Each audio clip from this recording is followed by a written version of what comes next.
All right, so this meeting is being recorded for, just so y'all know, you're gonna be captured forever. Just kidding.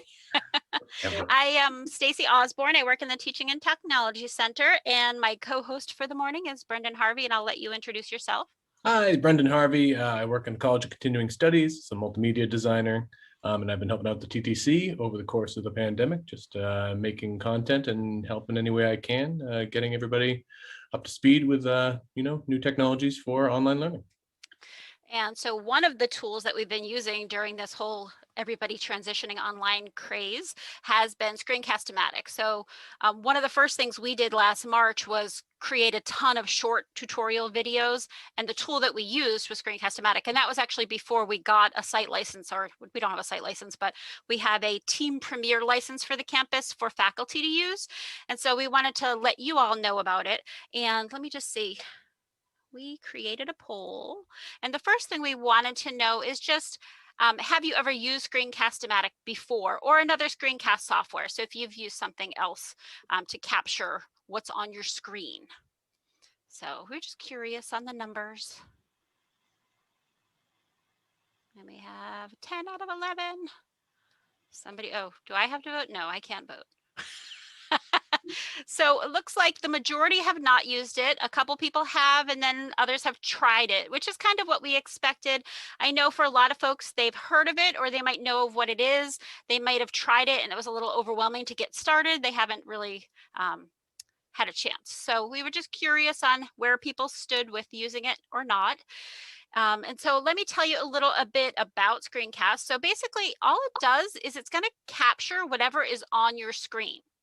So what's nice about that is if you wanted to demonstrate something on your computer screen, or if you wanted to give a tour of your course site, maybe you wanted to go through a presentation, but you'd like to add your own narration, or you've got a recording that you want to add your input on or something like that. There's a lot of possibilities with Screencast, and we're going to spend some time discussing some ideas on how you could use it at the end as well. But we'll go through, we're going to cover just how to get your account first. Then we'll talk about how to use it. So I'll actually show you how to download the launch, the tool, the app launcher. I forget what the terminology is, sorry. But we'll show you how to download that, how to actually make a recording. We'll just do a short one to demonstrate for you. And then the other thing is you can embed these recordings right within your Blackboard course site. One of the best things I think about Screencast is that if you save those recordings to the cloud and embed them in your Blackboard course site, students don't have to download large PowerPoint files or large video files locally onto their own computer. And with us having to transition almost all of our classes online, bandwidth has been a huge issue for people, especially if they've got more than one person in the same house sharing that internet connection. I know that Comcast has put off their extra charging now until 2022, but that's a big factor. If you've got, people working from home, people schooling from home, the amount of bandwidth you're using is a big factor. And also just the interruption to service if you've got a lot of stuff you've got to download. So we try to encourage people to get away from putting full video files onto Blackboard, as well as any PowerPoints. I know some folks have PowerPoints that they narrate over. This is a much better solution than that because it's going to create a video that is then saved to the cloud, and it's almost like streaming a Netflix video. You don't download the whole video, you're just streaming it in the cloud, so it uses a lot less bandwidth. And also Screencast does have the ability to add speech to text closed captioning, so you can add that bit of accessibility as well. So it's just a great alternative. It's a pretty easy tool to use. If you guys have tried other ones like Camtasia or Captivate, those are a lot more complicated. They have a lot more bells and whistles, but we don't need all those bells and whistles to do what we're trying to do. So this is a nice happy medium, simple tool to use, and we want to show you how to use it and then how to share your videos. You can always download a copy if you want to keep an archive. We'll chat about that. I don't recommend doing it directly to your computer, maybe to OneDrive or something. We'll talk about how to manage the recording. So if you're like me and you make 65 tries before you like it, we want to show you how to delete and clean up all your recordings as well. And then Brendan's going to spend a lot of time, well, I don't know about a lot, depends how much I talk, if I give you enough time, but just talking about best practices. So what's your ideal recording time? How do you have your camera appropriately? Maybe not have a beach scene behind you. I don't know. Or have a beach scene.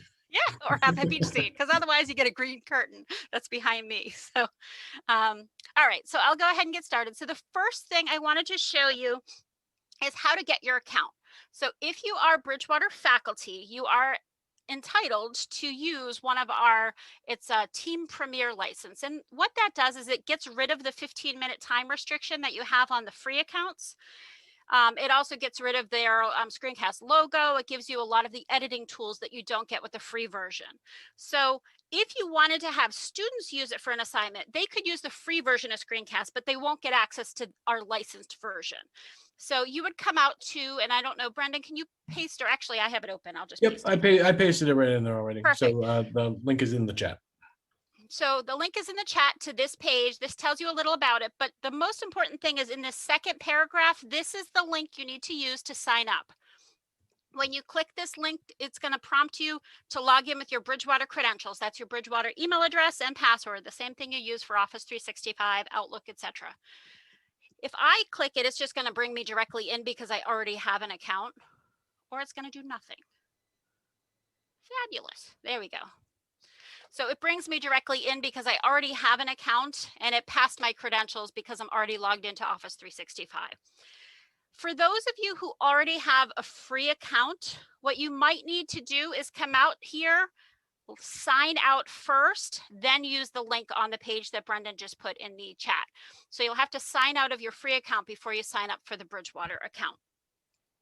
So once you're out here and once you've created your account, you can actually come out just by going to screencast-o-matic.com. You don't have to use that link every single time.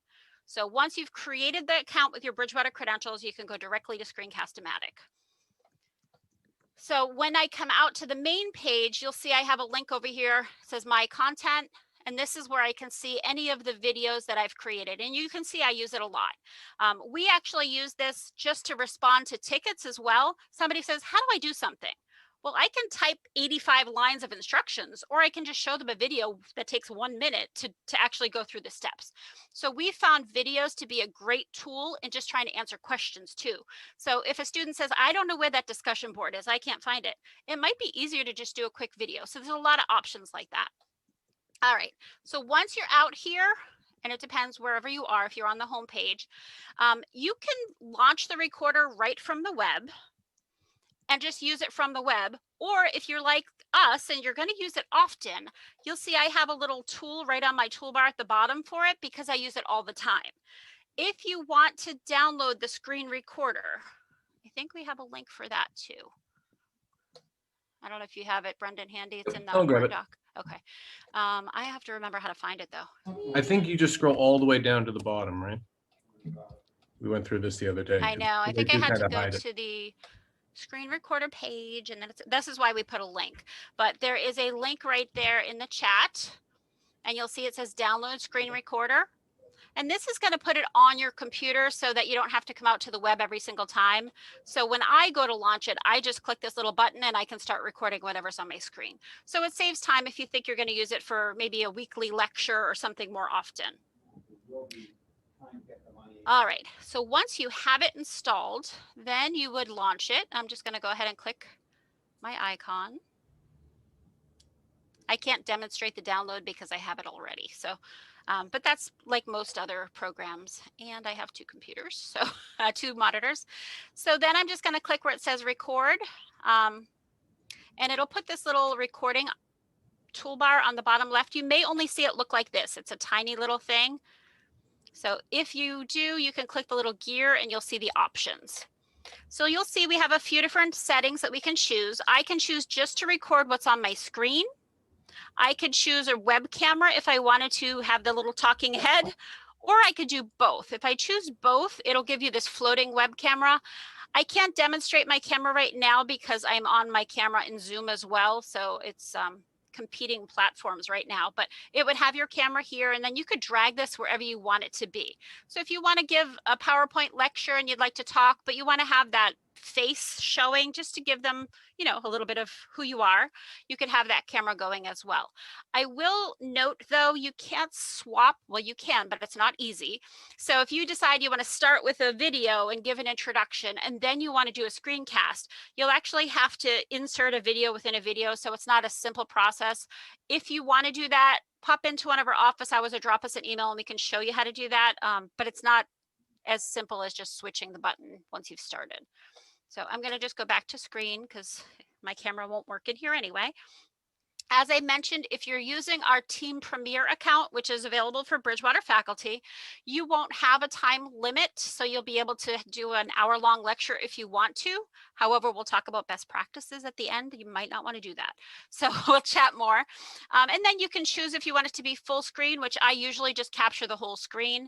But you could say, I just want to have, you know, a small section of the screen too. You have control over that. And then you can see now it's capturing my microphone. It knows I'm talking. If it's not, you may have to go in and change your default, because most of us have an external microphone, but also a built-in microphone on our computer. You may have other devices connected, so you'll have to just choose the correct one. My default is apparently the one I'm using anyway, so I don't have to change that. But if you are having any issues, you may have to come in and choose that. And then this last option is just computer audio. Do I want it to capture any clicks? I don't like clicks personally, but that's up to you if you want to hear the clicking as you type. And then let's see, preferences. There's a whole lot of other preferences you can set. I've never played around in here, so I don't think you need to worry about this, but you can if you want. I think that's everything as far as our options, right, Brendan? I do. I just want to mention the computer audio as well.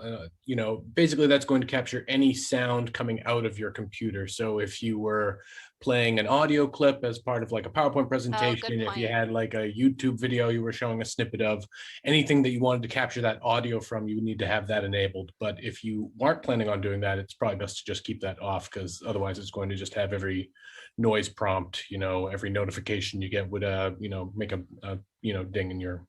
That's a great point, though. If you're going to show a YouTube video and then pause it and then talk about what you're showing, you want to make sure you do turn that on. I don't typically do that, so I hadn't thought about that. So thank you for that. All right, so then once you're done, you would go ahead and click record. I'm just going to go into a fake Blackboard course site. I don't have any content to talk about, but if I did, I would come in here and then, oh, it's funny, my record button disappeared. Hold on one second. I think I just have too many things going at the same time. Funny.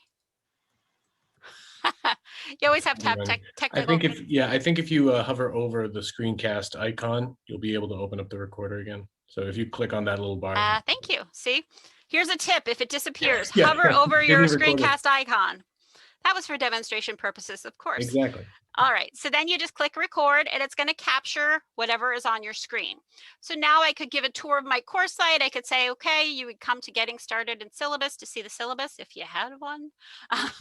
Course content, you can show them, you know, in the week 1 folder, we're going to go over this. You could talk about your grading rubric, whatever it is you wanted to discuss, and it's going to capture anything you're demonstrating on the screen as well as the audio that you're talking as you go through it.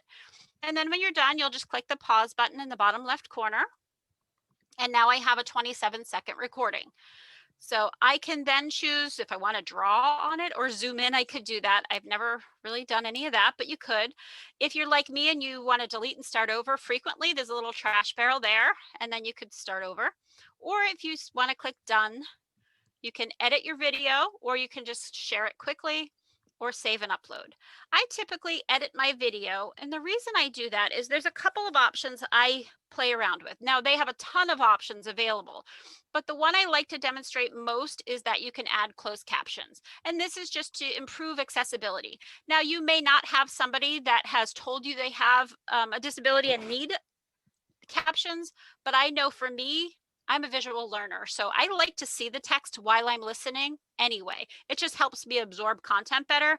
So it's nice to have that option, even if nobody has said they need it.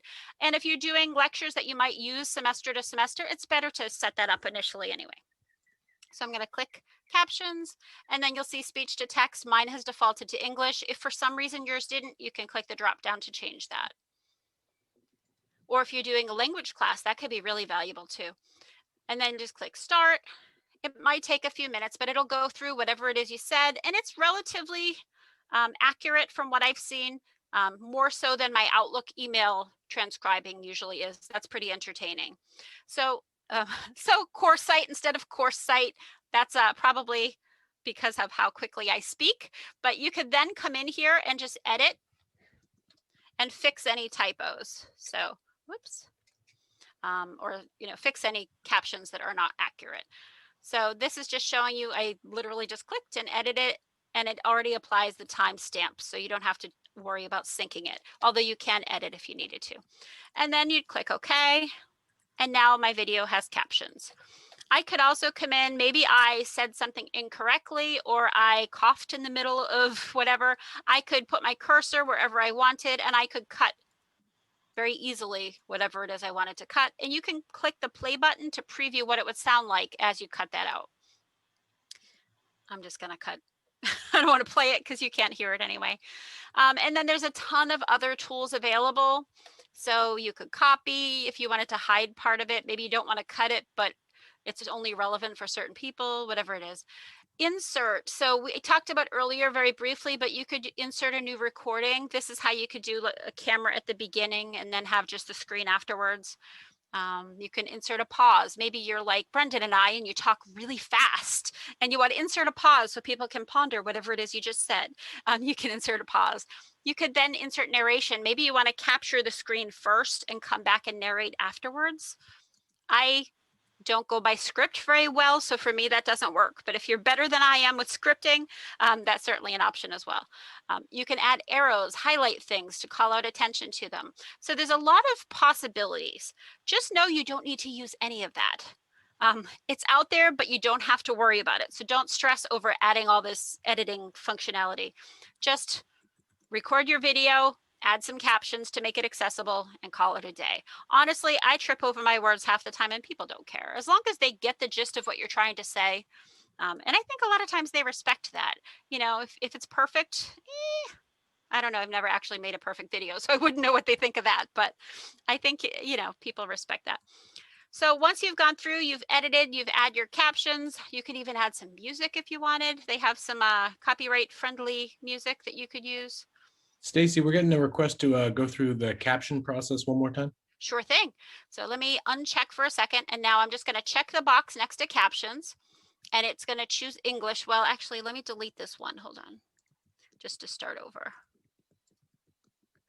All right. So I'm going to click the plus sign next to captions. I'm going to let it usually defaults to speech to text. So I'm going to keep that. And mine, it says English. And then I just click start.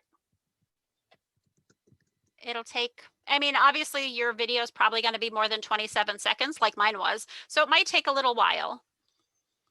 But once it does, you'll be able to see the text and then you can come in and you can fix it. So again, I had course site instead of course site. I can just come in and type whatever the correction is to edit the captions. And you can also edit them after the fact also. So if I see captions are here, I want to click this little pencil icon, I can come back and edit them later. So maybe you just want to add the captions, but you don't have enough time to edit them. You can come back and edit them. Or like I did, you can delete them. Maybe you accidentally created 2 sets of captions. I had somebody that did that before. Just come in and delete the wrong ones. Is that clear? I know you're probably following chat more than me. Teresa, does that answer your questions, or did you have any follow-ups? Yeah, so I do understand that. I'm wondering when you go in and correct them, like let's say you delete some of the captioning, would it delete your voice of what you said then too? No, it won't delete the audio. If you want to delete the audio, you could come down here and cut. Okay. I would suggest trimming what you don't want prior to adding your captions. Okay. That makes sense. Yeah, so then it won't even try to transcribe that text. Okay. Thank you. No, that's a good question because I think the order will save you a lot of work. So if you edit the audio first or edit this first, then come up and add your captions. That's a great idea. All right. So then once you've edited the video and you want to share it, Our suggestion is to upload it to Screencast-O-Matic. Don't save it locally as a video file. And the reason for that is if you save it locally, you're then going to need to upload it someplace anyway in order to share it with others. So if you upload to Screencast, you'll always have the ability to download a video file from there later. So I'm going to choose Upload to Screencast-O-Matic. And here, well, you can give it a name. I'm going to say demo delete me, so I know to delete it later. But you could, maybe you want to just have, you know, your course ID and then week 1. You can give it some meaningful title. And I can also show you, you can create folders out on Screencast later as well. And then I'm just going to keep mine as unlisted. By default, I think it's public, but because I've changed mine to be unlisted in the past, it defaults to unlisted. So what that means is that anybody that has the link could see it, but it's not going to be out there for anybody to search for it. And then I would click publish and it'll upload. And I can also copy a link as it's uploading. They won't be able to see it until it finishes, but I can just copy that link. And then I will show you out on the web how you get that code to embed it in your course site.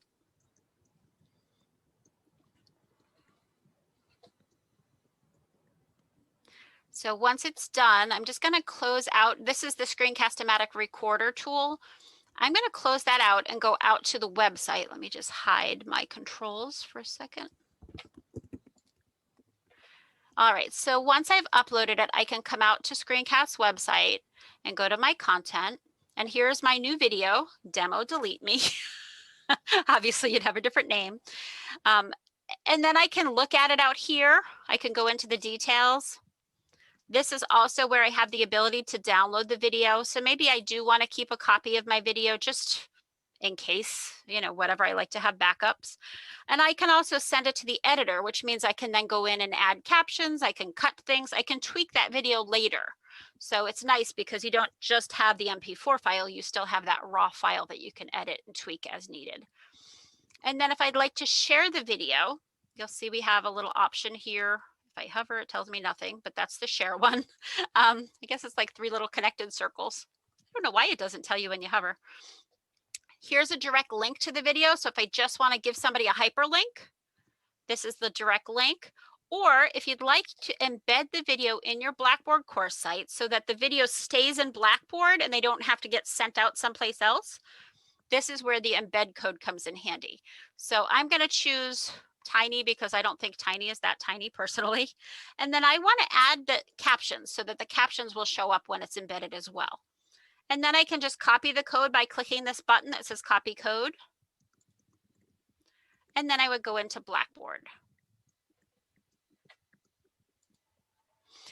Go into wherever you would like to embed that video. So I'm going to go into my week 1 folder. And then I would just go to build content. And just like anything else you add to Blackboard, you would create an item or whatever option you choose. I always choose item because that works for almost everything on Blackboard. And I'm going to call this intro video. It's not, but I would pretend that it is. And then to use embed code, you'll see on the toolbar, you may not see 3 rows. So if you don't, there's a little ellipses on the far right to see all 3 rows of editing tools. The 3rd row down on mine, depending on your screen resolution, it could be the 2nd row. There's one that looks like a greater than and less than and greater than symbol. It's next to the little person. So that one is your source code. And then you would just paste the code right in there. So Control C is copy, Control V is paste, or Command C if you're using a Mac, and Command V is paste. Or you can right click and paste. However you are familiar with copying and pasting, you're going to paste your code and then click save. And there's a demo of what your video will look like. Now you have to actually submit it to play it, but that shows you what it's going to look like. So if you wanted a bigger thumbnail, I chose the tiny, which was 640 pixels, but you could choose a different size if you want to. And then you can set your availability and so forth, and then click submit. So here is the video right within your course site, and students would just come out and click play video, and you'll see it has the text as well as the captions because I had chosen captions. and they could also turn it off if they want. Also, they can control the speed of the video, which is great for, you know, people that need it to be a little slower, a little faster, and so forth. So, Brendan, I haven't been following along. Is there anything I need to go back over as far as the demonstration of how to create the video and embed the video? No questions on that. Unless anyone does have a question, feel free to ask it via the chat. I want to confirm, Teresa asked if we had any written instructions on the TTC side of things. I don't recall having any written things, and I linked her out to the Screencast website that does have a lot of the Screencast Matic help site has a lot of great articles, tutorials, all that kind of stuff. So it might be worth checking out there, but TTC doesn't have anything written out. Yeah, there's nothing proprietary to us. I think that most of their instructions are also short videos because it's the nature of what they do. So I think there's a lot of short video recordings on how to do various things. But if there's something you don't find information on, feel free to pop into one of our office hours and we can demonstrate that there as well. Let's see. No, we don't have Camtasia. We don't have a license for it. I think it's pretty expensive. Yeah, it's Google Camtasia. I don't know who it is anymore. Yeah, I know Captivate and Camtasia. I thought it was Captivate's Adobe. I don't know who Captivate's Camtasia is. Adobe. But yeah, but no, we don't have licenses for those, so we don't know how to use them anymore. I used them years and years ago, but yeah, we don't have them anymore. All right. So then the next thing I wanted to show you was how to manage your recordings. So thank you. Thanks, Tim. TechSmith. Yeah, because I think they make Snagit too. And Snagit does little short, that's a free tool too, I think, that does little short video captures now too, Snagit. All right, so if you come out to Screencast, you can always see all of your videos here. And you'll notice again on the left, there's an option for folders. So maybe you want to do lecture videos or something and you'd like to group it by class folders. You can just click the plus sign and create a new folder. I'm not going to because I have a bunch already. And then you would click inside the folder or you can move things around as well. So pretty straightforward as how to manage things here. Here's the move option. I can just pick whatever folder I want to move it to and click save. I'm in my all videos right now, but if I were to come into my one-on-one support, there's the video I just moved. So relatively straightforward. You can always come out and delete too. So if I want to delete something, just know that you can no longer download it from their website once you delete it from their website. If I wanted to download, I can come into, whoops. Well, I can do it from here, but I don't want to show too many different screens. So let me just come into the video. And again, I have the ability to download the MP4, or if I send to the video editor, it's going to open it using this tool that's locally installed on my computer, this thing. So a couple of things we've had people ask questions about, and the reason we want to add it to this recording is managing your recordings. So you'll see this is showing me all of the recordings I've done recently. If I click this little checkbox, I can come in and just choose what I want to delete. So maybe I want to select that one, whoops. And I can choose delete here as well. We've found that Screencast leaves this sort of working file locally on your computer. And if you're doing a lot of lectures, it could take up some storage space. So one of the things I wanted to demonstrate is just how to change this. If you're not going to make tons of videos, you can ignore what we're telling you right now because I don't want to overwhelm you with too much information. But if you click this drop down, you can then browse and save your videos to a different location. I've created a folder on OneDrive because we have unlimited storage in OneDrive. So I just created a folder and now I save them out there so it won't bog down my personal computer. It just puts them into OneDrive. And that's what we would suggest. But that's something, pop in or drop us an email if you want some help setting that up. I don't want to spend a ton of time on this because I don't think most people need this. I think it's, Brendan, was it videos that are over 15 minutes that it does this for? I can't remember. Oh, I don't know. Did they say that there was a time frame where it started using those? No, I remember it happened to a few people and they had longer videos, but it doesn't always do it. So, right. And I think it's tied to the editor, if I recall correctly, right? It's a file that basically lets the editor access the video file regardless of where it is stored. Yeah, it lets me come back in very easily to edit the video right from this tool, and I think that's why it's doing it. But if you notice that you've got storage issues, it certainly could be Screencast-O-Matic that's doing it, and we can help you with cleaning that up or changing your default location for that. So we just wanted to add that piece because we have had a couple of people, but most people don't have issues with it. And unless there's more questions on the how-to piece, I'm going to transition to Brendan for some of the best practices. Do you want me to stop sharing, Brendan? If you want to, it doesn't really matter. So I'm going to try to run through these things kind of not too fast, but bullet point style. So we have some time at the end for a little bit more discussion. We want to kind of gauge what people would like to use Screencast for and that kind of thing. As far as best practices go, the two things that I like to suggest above all else is plan and practice. So you want to establish a plan or outline, regardless of what you're doing. If you're doing an introduction video, hi, welcome to my course.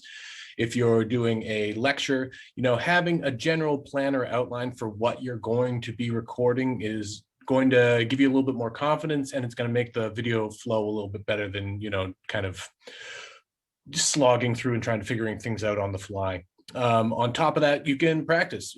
Not only should you kind of do an initial test video to make sure that your sound and video looks good, that it's capturing the screen and everything's functioning as it should, but feel free to, if it's a short video, do 1 or 2 takes and make sure that you like what you're presenting. You don't have to take that first one and just use that. You can, you can record 10 times and choose the best one. It all depends on how much time you're looking for to, spend doing this. When it comes to your recording times, we like to say keep it concise. 10 minutes is a real good number for a lot of people. Nick, you could even argue that that's a little bit long for a lot of people. I would say that, of course, this all depends on what your recording is for. If you're going through, a full lecture, obviously you're not going to be able to do that in 10 minutes, but maybe there are natural breaking points where you could break the video up. And instead of giving students a 50-minute lecture for them to kind of pace themselves through, you could break it up into 10-minute, 15-minute chunks that then they could, have a part 1, part 2, part 3 to kind of make it a little bit more digestible for them and kind of give them those natural breaks so they can get up, stretch their legs. I have some undiagnosed ADD, so I do need to go away for a minute and then come back, or else I just can't ever focus on anything. Also, Brendan, on that Yep. too, a nice thing about that is that students can go back into those videos to refresh without having to watch a full 50-minute video. Right, They're right. much more likely to review content if it's in bite-sized chunks. Absolutely. Absolutely. So then if you're doing a step-by-step instruction or walkthrough, just be sure that you're building in pauses. This goes for lecture, this goes for, tutorial videos. Just allow time for your students to digest the information. So that goes not only keep in mind your pacing. You don't want to, breeze through this stuff. This is a lot of stuff that kind of, is redundant for faculty and teachers anyway, but you want to kind of slow down, 85% speed, make sure that you're giving your audience that time, but also build in those natural pauses. You don't have to just shoot through every single topic. I know we did say that to keep it concise, but you want to have those pauses in there so that the student can finish writing notes. They can take a moment and kind of consider what you were presenting.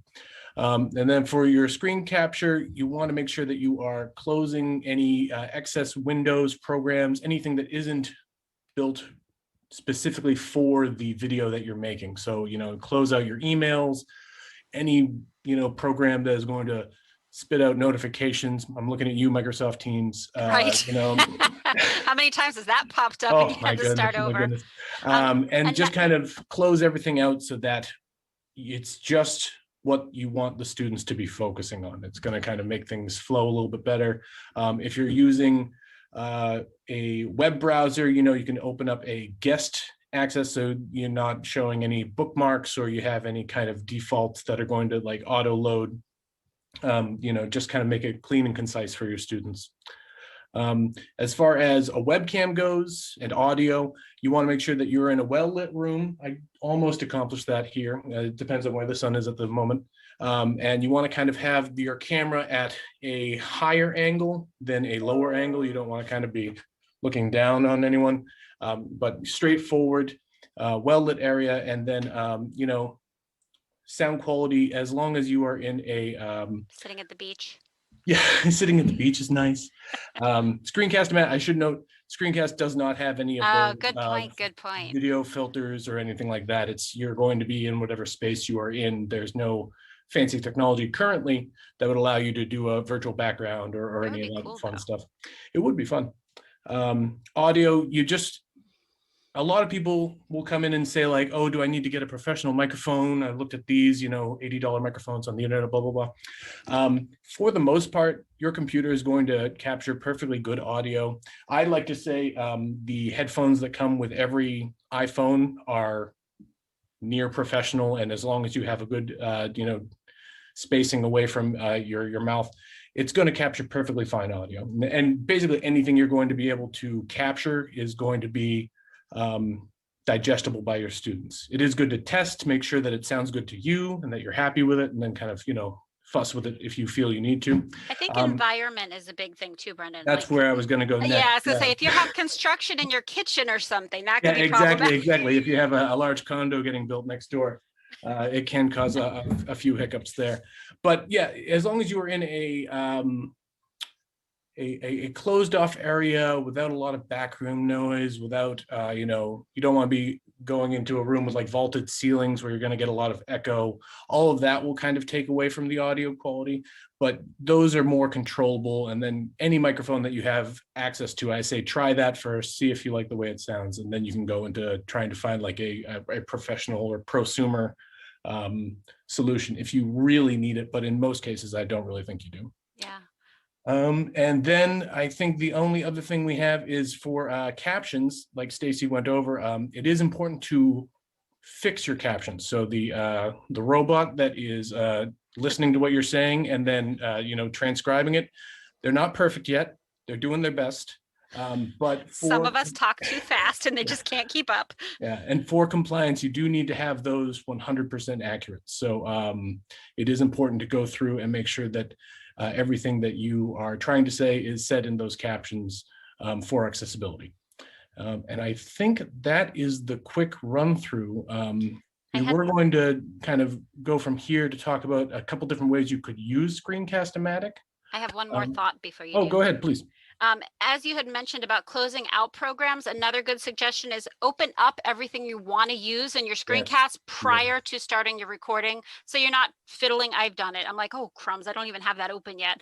But yeah, so make sure you've got everything open. You've got, if you're going to narrate a PowerPoint, make sure you've got your PowerPoint up in the background before you start recording, so you don't have to funnel through that as well. That's a great point. And to that point as well, the editor is your friend. So if you do have any of those moments where a program isn't loading, you forgot to open something up and you have to, you know, search through your files, you know, you can take those, you know, half a minute to 2 minutes, you know, and just cut that right out of your video through the editor.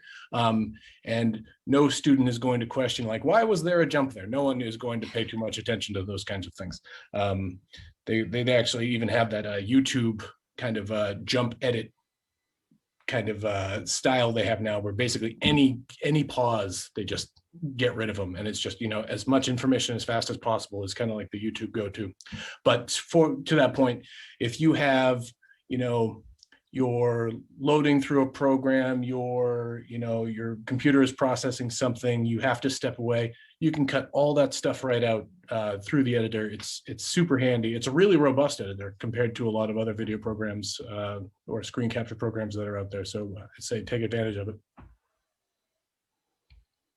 So from there, we wanted to talk, just kind of open it up to questions / discussion about different ways that you can use Screencast. So obviously it kind of makes sense to use this as a lecture program. You know, you have a PowerPoint, You have some topics you want to go through, and you're basically just doing a talking head walking through it with your students, you know, with your pauses and everything built in.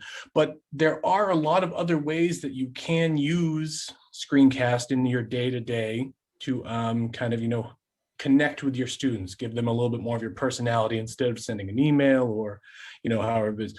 We like to say that a great way to use it is to make a tour of your Blackboard course. You know, for the beginning of the semester, you can create a short video just running through where your students are going to be able to find the syllabus, what is in the course content, and kind of run down how your course functions through Blackboard so that they are able to kind of get that leg up. You know, you can have the video embedded right into your Get Started section. Yep. And you can kind of run through things. Going through an overview of the syllabus has that same function where it's not only going to introduce your students to those key aspects of your course, but it's also going to introduce them to you, which I think is also vitally important, especially in this kind of disconnected world we're still living through right now. And it looks like Eric has his hand up. Uh-oh. He's got lots of suggestions and ideas, Oh, I bet. I'm sure. I was just going to add a few because, like, I've used Screencast-O-Matic in the past for, like you pointed out, like doing syllabus reviews, overview of my Blackboard course site. It wasn't until this past fall, when I was teaching a communication studies course, that I really ramped up my usage and found some really cool ways to use it. One of the ways was, like, I like to, at the beginning of every week, as we sort of enter a new module, I like to do sort of a kickoff video, and only like you know 5-7 minutes, but just like, hey, here's what we've got coming up, and basically maybe highlighting some things that we talked about the week before.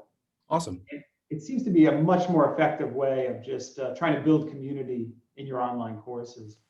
And then the other way that has saved me a ton of time is student feedback. Oh my gosh. So, like, I used to, like, if students were doing presentations or any major assignments, I would type up all that feedback and send that to them either through email or through Blackboard.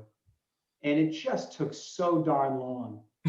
And so I found that if I created a video instead, like, for example, I would, if the students did presentations, I would pull up their PowerPoint on my screen and do like a video capture of myself in the corner talking about their presentation, but highlighting things on the slideshow. It took so much less time, and yet at the same time was so much more effective. For sure. For sure. Yeah.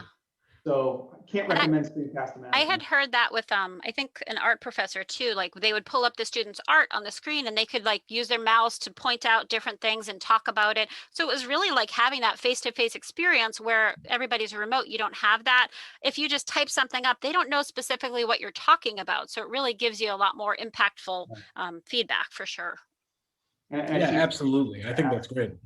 And yeah, Teresa, I think Eric is talking about every presentation, you know, you just make a video, and it's basically the amount of time you would spend writing up an email response or, you know, your page of notes. You know, it's just, instead of writing it up, you're just going through it live via Screencast, and, you know, you can use that editor to kind of cut out any ums or pauses as you're going through it. But I think that you don't even have to do that for feedback, I don't think. Yeah, I mean, it's true. It's true. If you were face to face, you'd be umming and pausing too. It's true. That's true.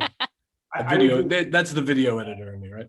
And that was it. It was done. That's awesome. Yeah, and I think that kind of would have the same functionality as that written notes, but it's just more personable. It's more you for your student to have access to, and it's video, so they can go back and say, oh, what did she say, you know, what did he say about this one thing, and they can, you know, listen to it as many times as they need.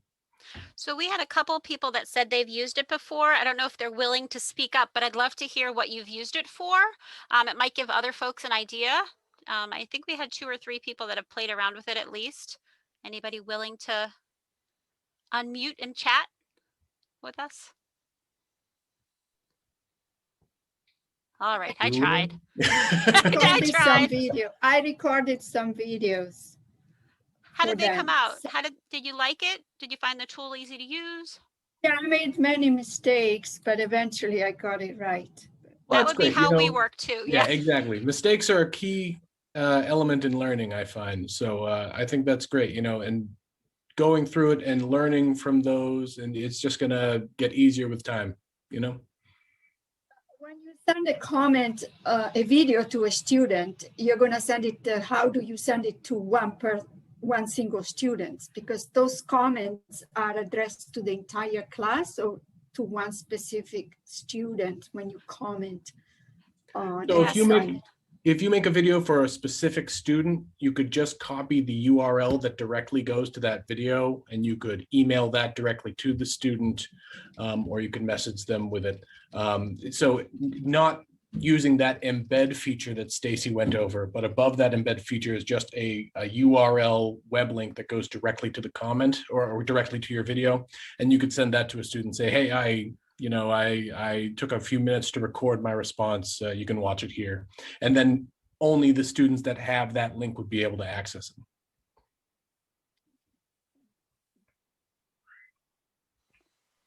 Anybody else have any questions, or was there anything that you wanted us to go over again?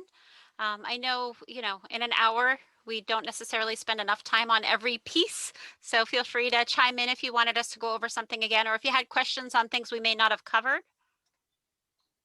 And then one thing I like to point out is the tool is there. You could play around with it and see if you like it. You don't have to share with anybody. So test it out, dip your toes in the water, see if you like it. And then as you're exploring, pop into our office hours or drop us an email at ttc@bridgew.edu.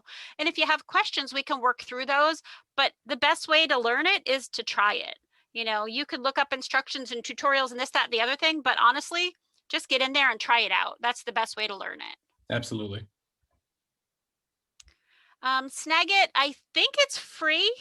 We haven't used it in a few years, but Eric, are you familiar? I can't remember. I know we used to use Snagit, but they had a free version. Yeah, just the free version. Yeah, that's all we had, so I don't know for sure. I don't think it had as robust capabilities on the screencast piece because it was sort of added in. It used to just be for taking screen captures, and then they added in the recording capability afterwards. But we've been using Screencast for a while now in the TTC, but we just got our license for faculty last August. Yeah, Snagit from the website TechSmith looks like it has a free trial, but I'm not sure how long that trial. Okay, so maybe when they made it more robust, they stopped giving it. A 30-day free trial that includes a watermark. So I had a quick question. Sure. What's the advantage to using this over just using Zoom and recording with Zoom? And then, because you can also embed the link and all of that with Zoom. Yeah. You can download and edit with Zoom. So I was just curious, why learn this when you're already learning Zoom? I mean, if you're comfortable with Zoom, you can absolutely use Zoom. I find that Screencast has a lot more editing capability. Personally, I know with Zoom, you could download the recording and edit it, but you'd have to use another program to edit it unless you're just going to trim the beginning or the end of the recording. So the built-in functionality is limited for editing purposes. But if you're just going to record and share, feel free to use Zoom, because if you're more familiar with it, there's no need to learn another tool. I just have found Screencast, for me, I like how simple it is to use on a regular basis, whereas Zoom, I'd have to create a meeting or start a meeting, record the meeting, more steps for me. The argument I would make is that Screencast is purpose built for this screen capture process. Getting the video, the editor, like Stacey said, is a lot more robust. But if you're comfortable with Zoom and kind of understand that it's, that web conferencing first, and kind of it would be screen capture second, whereas Screencast Matic is screen capture first and kind of focused on that specific element. So it kind of is a little less, Zoom isn't quite clunky, but Screencast is going to beat it out a little bit as far as being able to just jump right into capturing a video and, like Stacey said, skip all of those extra steps. So that would be my argument, is just that Screencast is made for screen capture, where Zoom is made for web conferencing, and it happens that you can, jerry rig it to screen capture eventually. That would be my argument. Okay. Stacey, can you give me screen share access for a second? Because I think I'd be able to demonstrate to Teresa like my process and how quick it is. Let me see. Can I promote you? I'll make you a co-host. Cool. All right. Did that give you the ability? Yes. Awesome. Power. Thank you. So, Now with power comes great responsibility. exactly. Now I got all this stuff open. But so yeah, Teresa, basically what I do is, I open up Screencast to Matic. So this little app opens here. I hit record like they showed you. It goes through that recording process. And when I'm done, I just go over here to done. And then I use that quick share option, because the quick share literally just takes like seconds. I hit quick share and you can see here, provides me with the link. I copy that and I put that into my response to the student. That's it. Yeah, you don't have to do the editing or the captioning and all Yep. that if you're just going to do a quick message to individuals. Now that quick share still uploads it to your video library, right, Eric? Into Screencast website. Yep. Awesome. There we go.